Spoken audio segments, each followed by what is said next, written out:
Shavua Tov, welcome, a good week. I'm R Avraham Shira in Eretz Israel, and we have a piece of Torah that is very remarkable from this week's Parsha, and there's different ways to read it and translate, and we're going to do something a little different. I'm not going to open up the Zohar tonight per se, as we usually do on Saturday night, but just listen to the verse, and it's a miracle, I think.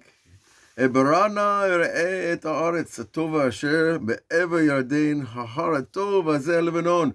Moses is talking to God, he's praying to God, he's begging God to be allowed into the land. He knows that the end is near. He knows that a decree has already been made that he is not going to go into the land. Other prophets in the community already prophesied that he wouldn't. And yet he's still praying.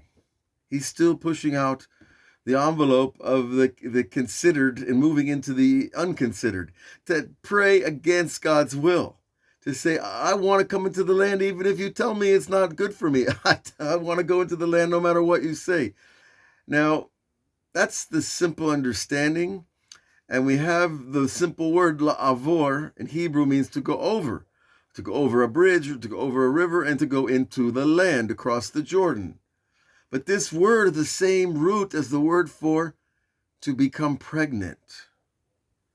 To become pregnant is the same lashon of ibur, of the baby that's inside a woman, is the ubar. And so we're going to work this translation a little different. Let's see what comes out of it. Ebarana, I will become pregnant with your vision, ve'era'e, and I will see et haaretz hatova. I will see the good land that you've already decreed that you're not going to let me in.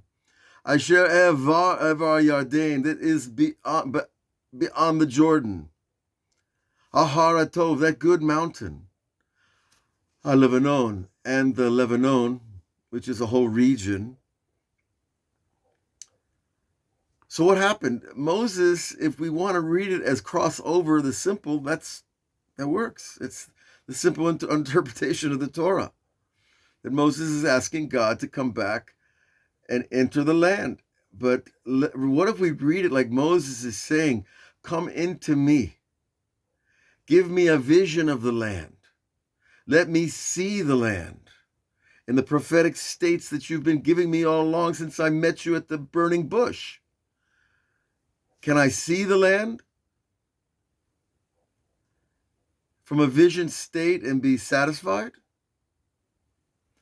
Yitaber Adonai bi, and Moses says it again, and Yitaber. But listen, it's, if you read it, this verse as the simple interpretation, Yitaber bi, it means literally God became pregnant in me. Now, other people, the simple interpretation would be Itaber from the lashon evra, which is a form of anger, that God became angry in me because lema'anchem, because of you all, Am Yisrael. Another turn completely different.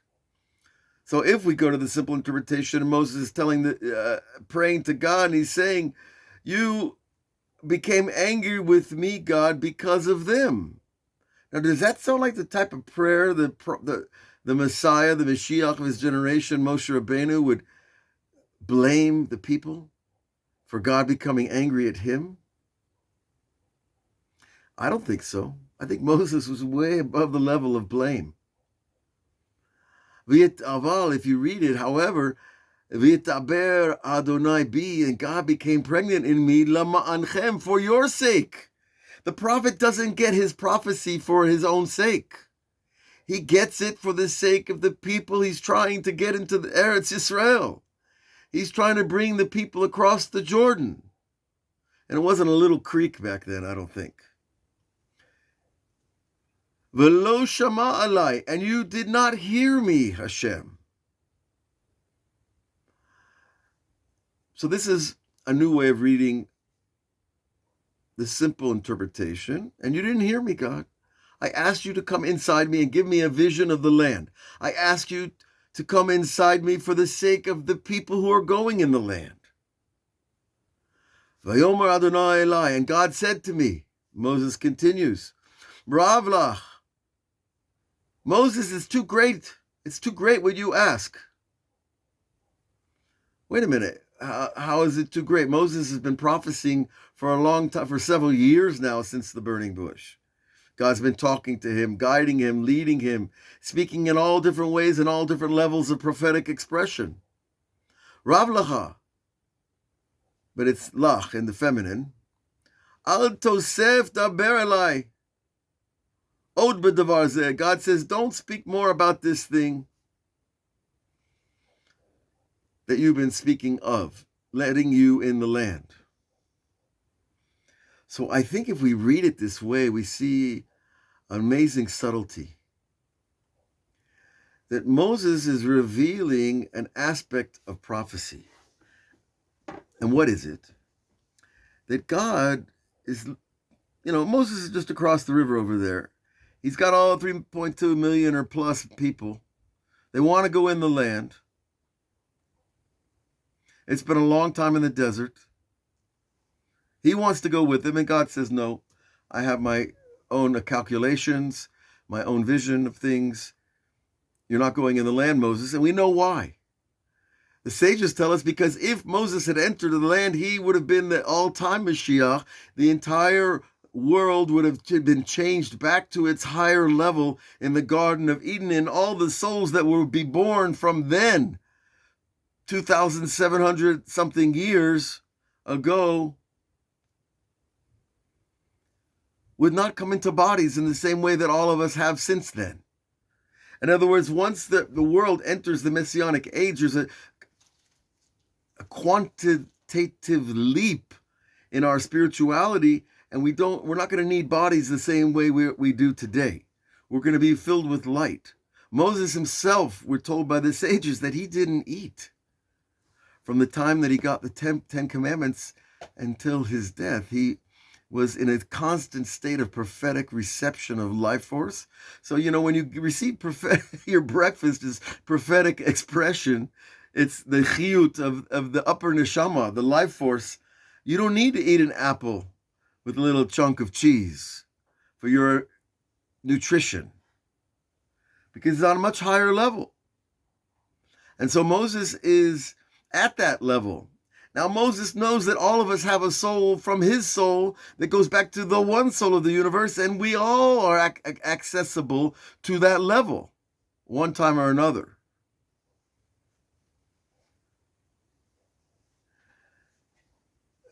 Are you with me on this? If we all went into the land with Moses, then everybody would have received that higher level. And then that would have completely obliterated the previous plan that God had for all the souls to be brought into the physical world to partake in the tikkun of Adam Arishon, the repair of the first man. Each person has a part in the story.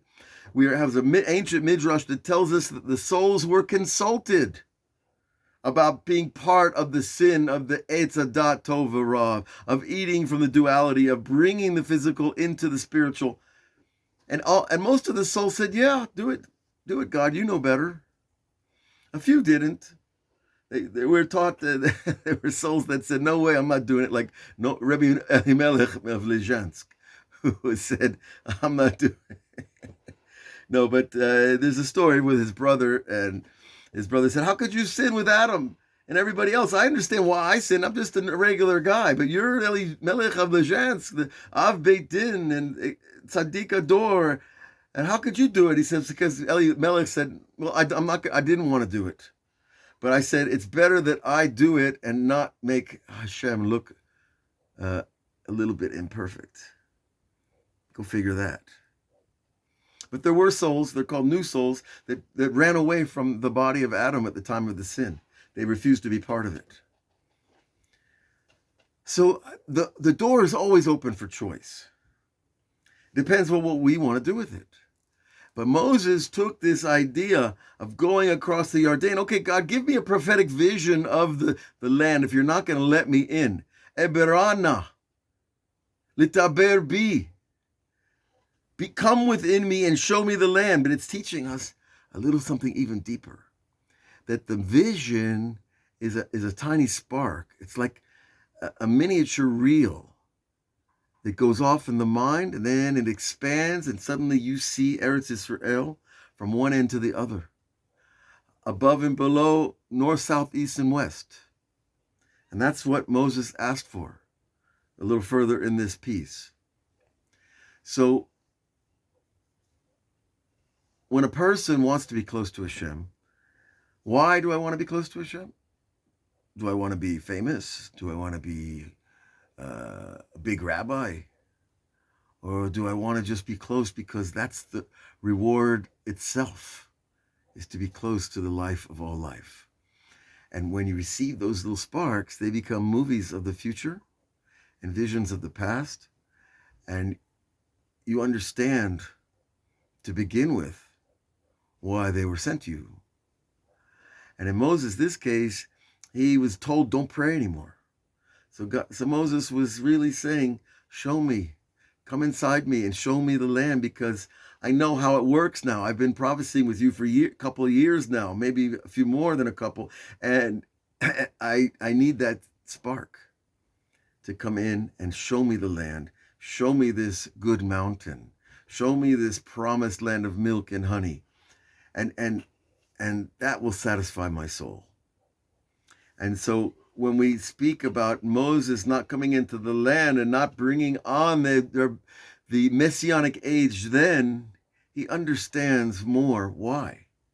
Because there is a time for redemption, and there's a time for exile, and there's a time to build the land, and there's a time to enjoy the fruit of that effort.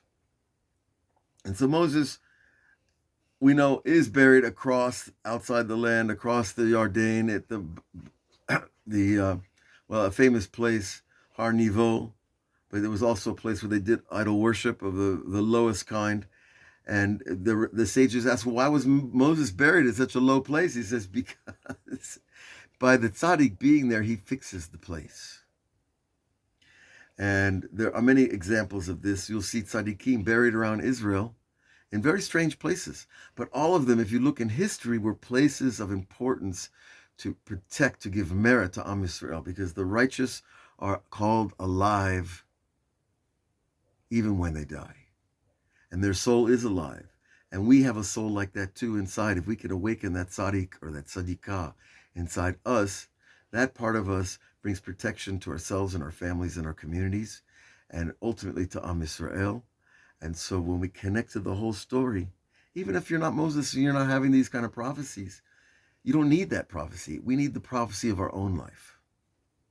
So this week should be a week of vision, of comfort. It's after Tisha B'Av. We're moving into the cycle, the swing up to the month of Elul, and it's a shift in the whole spiritual atmosphere now. You must feel it by now, after Tisha B'Av, the day of mourning, that there is joy, and it's coming on slowly. We have Tu B'Av coming up, the day of the marriage of the single people. Wow, this generation, we need a big Tu B'Av, a big Tu B'Av. And then, of course, we have Rosh Chodesh Elul. Then we have the Baal Shem Tov's birthday, his Yortzeit, and the Alter Rebbe's birthday. And we have so many great things in the month of Elul to look forward to before we even get to the holy month of Tishrei. So we look forward to seeing you and being with you here on YouTube, on Facebook, and all the outlets. And God should bless you all with a wonderful week. All the best.